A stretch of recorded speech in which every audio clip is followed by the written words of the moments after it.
ఈ కంటైనర్లో నిన్న తాడేపల్లి క్యాంప్ ఆఫీస్కి వెళ్ళినటువంటి కంటైనర్లో అట్టపెట్టెల నిండా నోట్ల కట్టలు ఫుల్గా నింపి దానిని బయటకు పంపించారు. ఈరోజు మధ్యాహ్నం 1 గంట ప్రాంతంలో AP 16Z0363 వాహనం విజయవాడ బస్టాండ్లో ఉన్నటువంటి ఎన్టీఆర్ అడ్మినిస్ట్రేటివ్ బ్లాక్ ఏపీఎస్ఆర్టీసీ కార్యాలయాలను ఉండేటటువంటి ఎన్టీఆర్ అడ్మినిస్ట్రేటివ్ బ్లాక్ ఆ బ్లాక్ ముందు ఆగింది. మధ్యాహ్నం 1 గంట ప్రాంతంలో ఆ బ్లాక్ వద్దకు వచ్చింది AP 16Z0363 వాహనం. ఏ వాహనం అయితే నిన్న తాడేపల్లి ప్యాలెస్ లోకి వెళ్లి బయటకు వచ్చిందో ఆ వాహనం ఇవాళ మధ్యాహ్నం 1 గంట ప్రాంతంలో Vijayawada bus stand NTR administrative block బయట ఆగింది. ఆ బండిలోంచి ఫుల్గా కరెన్సీ కట్టలు నిండి ఉన్నటువంటి అట్టపెట్టెల్ని దించారు. కరెన్సీ కట్టలతో నిండినటువంటి అట్టపెట్టెల్ని ఆ బండిలోంచి దింపి ఎక్కడికి తీసుకెళ్లారో కూడా చెప్తా ఉన్నా. ఆ బిల్డింగ్ లో ఉన్నటువంటి డిపో క్లర్క్ ఎర్నింగ్స్ అంటే క్యాష్ క్లర్క్ DC అంటారు.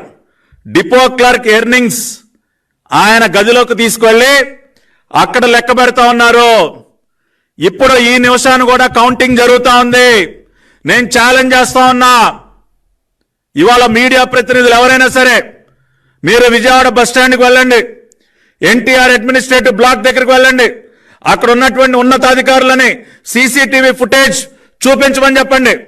AP 16Z0363 ఈ బండి నిన్న తాడేపల్లి ప్యాలెస్ లోపలికి వెళ్లి బయటకు వచ్చినటువంటి ఈ కంటైనర్ ట్రక్ వచ్చిందా లేదా CCTV ఫుటేజ్ బయట పెట్టాలి.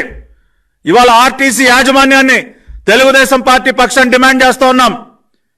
ఆ ట్రక్కులో నుంచి అట్టపెట్టెలు దిగాయా లేదా? నోట్ల కట్టలతో నిండి ఉన్నటువంటి అట్టపెట్టెలు దిగాయి. ఇప్పుడు ఈ నిమిషాన డిపో క్లర్క్ ఎర్నింగ్స్, ఈయన్ని క్యాష్ క్లర్క్ అని కూడా అంటారు, cash clerk DC, depot clerk earning chamber లో కౌంటింగ్ మిషన్లు పెట్టి మరి ఆ నోట్ల కట్టలని లెక్క పెడుతూ ఉన్నారు. కొన్ని కోట్ల రూపాయలు అట్టపెట్టెలు అక్కడికి దిగాయి. అక్కడ నుంచి రాష్ట్రంలో ఉన్నటువంటి వివిధ ప్రాంతాలకి ఈ కరెన్సీ కట్టలని తరలించే కార్యక్రమం జరుగుతూ ఉంది. ఇవాళ CBIకి అప్పగిస్తారా? ఎలక్షన్ కమిషన్ కూడా మేము కోరుతా ఉన్నాం. ఇమ్మీడియట్ గా మీ టీమ్స్ ని పంపించండి, APSRTC విజయవాడ హెడ్ క్వార్టర్స్ కు పంపించండి. అక్కడ ఏం జరుగుతోందో చూడండి, మొత్తం ఫ్యాక్ట్స్ అన్ని బయటకు తీయండి. తీసి ఒక సెంట్రల్ ఇన్వెస్టిగేటివ్ ఏజెన్సీకి ఈ వ్యవహారానంతా కూడా అప్పచెప్పండి. అసలు ముఖ్యమంత్రి ఇంట్లో నుంచి నోట్ల